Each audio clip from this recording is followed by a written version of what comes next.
Kira é meio macho. Olha que interessante isso. Vocês lembram da cena que a Kira está conversando com a Jadzia sobre os gostos peculiares que a Jadzia tem para homens, né? O Capitão Bodei, o famoso Capitão Bodei, né? E aí, olha, eu quero depois ouvir o que a Dariane tem a dizer sobre essa percepção do Livingston. Ele diz o seguinte: Nana e Terry são ótimas juntas, especialmente quando estão discutindo coisas sexuais, porque embora sejam duas mulheres falando, sempre acaba ficando meio bizarro. Kira é meio macho, uma mulher muito masculina em um uniforme militar, que tem um lado sexual, mas na maioria do tempo está correndo por aí, agindo de forma rígida. E Dax foi tanto homem quanto mulher várias vezes. Então a dinâmica entre as duas é muito mais interessante do que apenas duas mulheres falando. É isso mesmo, Dari?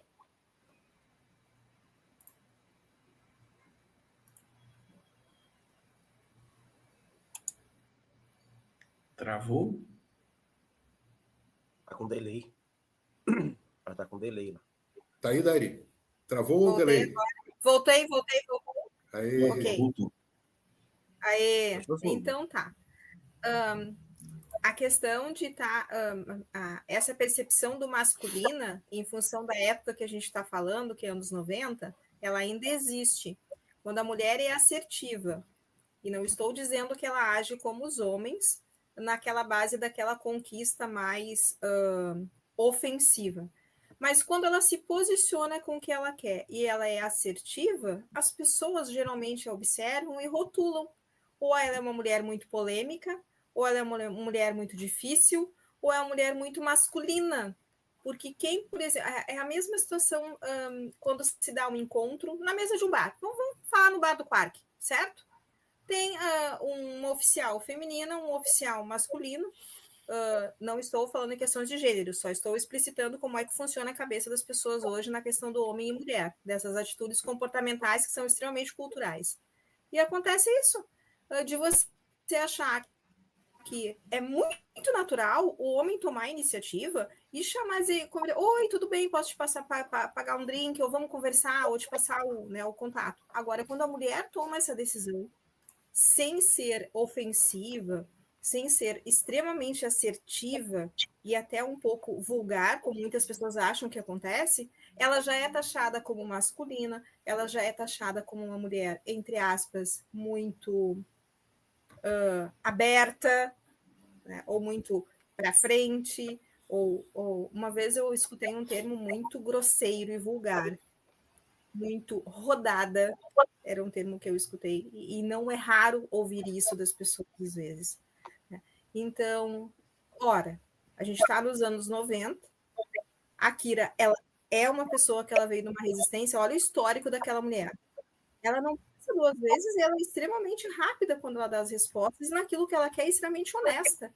E a Jadzia, como já foi colocado ali, ela possui todas essas vivências enquanto espécime assim, simbionte, tanto numa vida masculina quanto numa vida feminina, e com os seus parceiros e as suas parceiras com maior tranquilidade. Elas são bem resolvidas, e isso ofende a sociedade.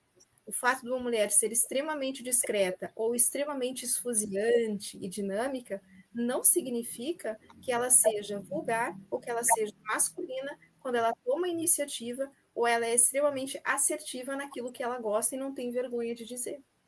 Só que na nossa cultura é vergonhoso. Essa cultura que nós vivemos ainda, que a mulher ela teve que ser colocada numa caixinha para se adequar ao que as normas da sociedade solicitam e pedem. Como é aquele termo que foi usado há algum tempo atrás, sem nenhuma conotação ofensiva em relação ao que as pessoas pensam. Não estou questionando e nem usando o termo esposa troféu, por favor. Mas era a bela, recatada e do lar que se usava há algum tempo atrás, e durante muito tempo se falou isso, né? Então, não estou questionando as mulheres que escolhem ser aquelas mulheres que ficam cuidando dos filhos, aquelas esposas modelo, aquelas namoradas que vivem só para o marido. São escolhas de vida, são escolhas de vida. Mas a gente também questionar as mulheres que querem ter a sua liberdade sexual ou a sua liberdade de escolha do seu parceiro ou do término de um relacionamento e receber uma violência porque ela resolve não aceitar mais o relacionamento que muitas vezes é nocivo para ela e o parceiro não aceitar, Isso nos anos 90 acontecia muito, ainda acontece hoje. Mas não é algo que a gente possa pensar e dizer assim, olha, a Kira é masculina. Não, a Kira não é masculina. Mas ela assusta. Ela assusta justamente pela liberdade de escolha que ela tem e a própria ciência de quem ela é. Ela tem um autoconhecimento muito profundo e muito grande, assim como eu já dizia.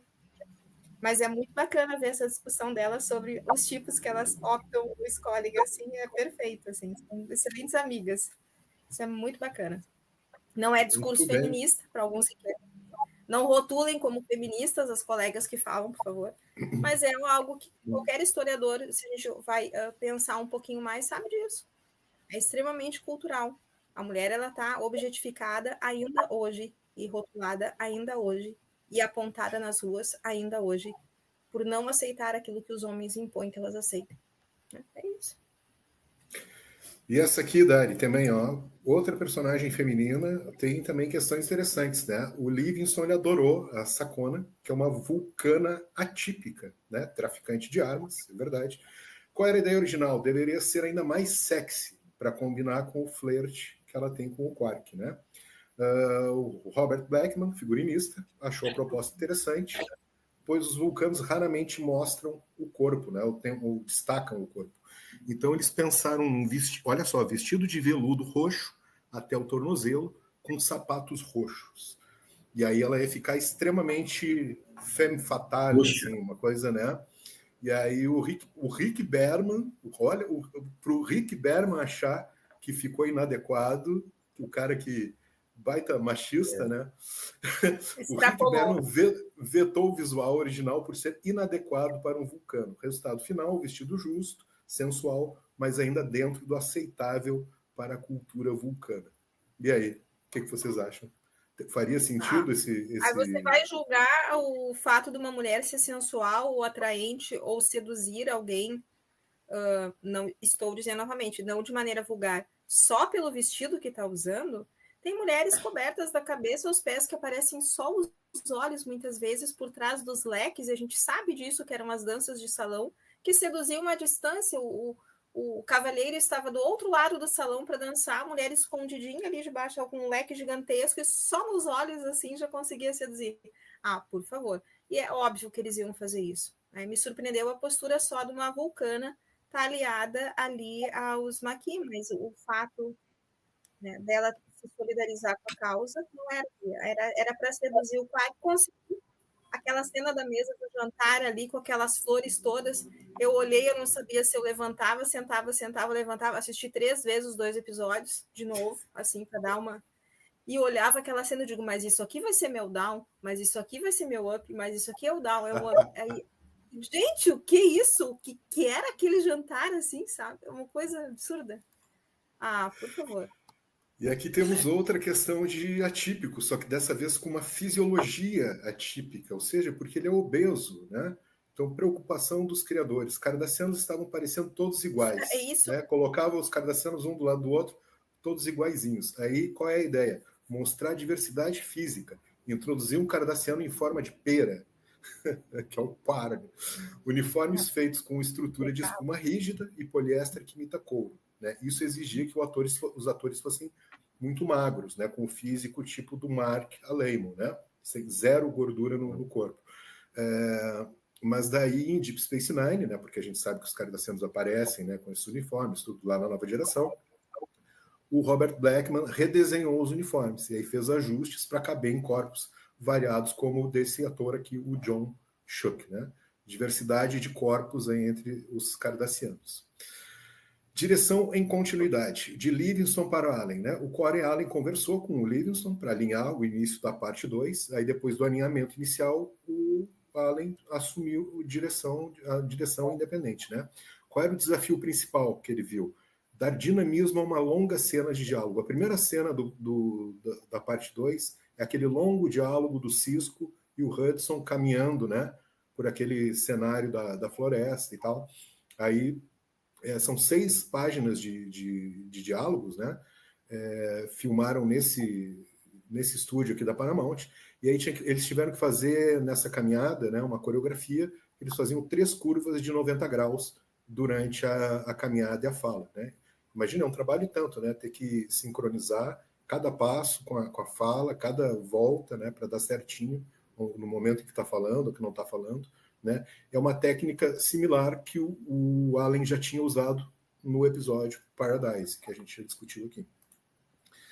A evolução de Kira e Ducati, isso é muito importante. É uma breve cena, né? Lá no Runabout, quando o Ducati ele dá o Creu lá nos Licepianos, né? O cara que estava contrabandeando as armas para o Comando Central.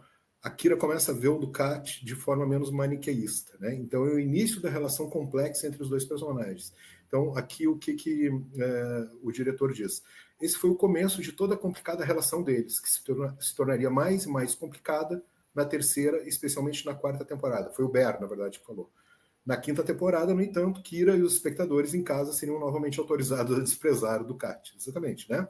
O Ducati vai ficar um personagem muito mais cinzento, né, nas próximas temporadas. Aí depois ele né, fica super malévolo, definitivamente. Sombrio. Assim, né? Então é muito interessante aqui de a gente ver que aqui essa pequena cena aqui já foi pensada nisso, assim, de colocar essa questão da Kira começar a olhar o Ducati com outros olhos. Não admirar, nada disso, né? Mas ver que as coisas na Deep Space Nine as coisas sempre são, não é branco e preto, né? Tem o cinza. E aqui é fácil ser um santo no paraíso, né? Que é o grande ícone a cena icônica desse episódio, né? E de toda a série, né? O Bear quis pegar um dos princípios que o Roddenberry tinha estabelecido e dar uma reviravolta, né? Preparando, né, a série para alguns dos esforços mais inovadores de Deep Space Nine. O criador de Star Trek frequentemente postulava que a Terra, tanto nos tempos de Kirk quanto de Picard, era um paraíso, sem pobreza, crime ou guerra. Certo, é exatamente isso. Continua a mesma coisa.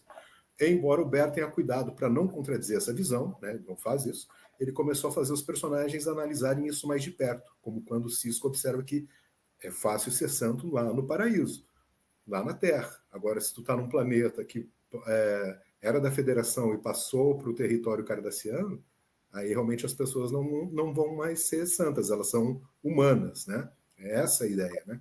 E aí o Bear fala o seguinte: estive esperando para dizer essa frase em Star Trek por muito tempo. Bacana, né? Ele ter uma visão de explorar, né? De cavar mais fundo nessa utopia, né? Então ele diz justamente isso, né? A vida no século 24 é esse paraíso ou há, como Harold Pinter supostamente disse, doninhas sobre a mesa de café? O discurso de Cisco nesse episódio, o discurso de Quark para Cisco sobre a Federação, em Jane Radar, né, que é o último episódio, foi o começo, né, de começarmos a questionar alguns dos princípios básicos da filosofia de Star Trek. Porque sim, é um paraíso, mas e aí? Né? Não existem novas contradições nesse paraíso? Não surgem novas contradições no paraíso? Surgem, né? E é esse estudo que eles acabam fazendo em Deep Space Nine, né? E aí as repercussões dessa pergunta criariam episódios icônicos como Past Tense, Homefront e Paradise Lost nas temporadas subsequentes de Deep Space Nine.